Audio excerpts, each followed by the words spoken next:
So you want to start by cutting yourself a rectangle out of some 5mm craft foam wide enough to go across both your fingers.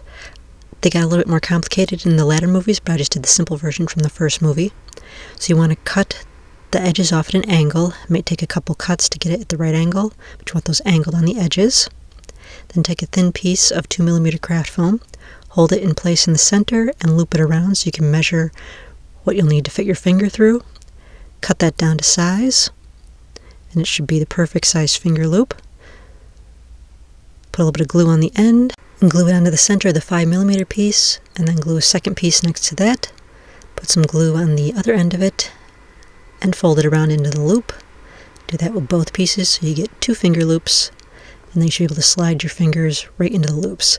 Take 2 flat plastic round beads, and you're just going to glue those on the top side of the sling ring. And then take 2 very small beads that will fit in the centers of those other 2 plastic beads and glue them in place.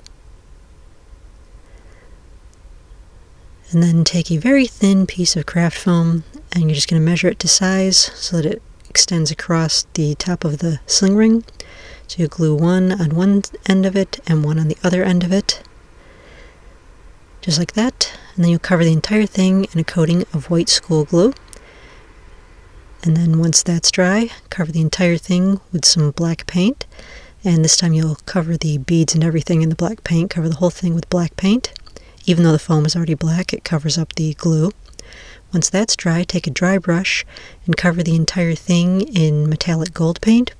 And you want to make sure the brush is totally dry when you start applying this, and you want to do it kind of lightly so that it's not fully covering the black.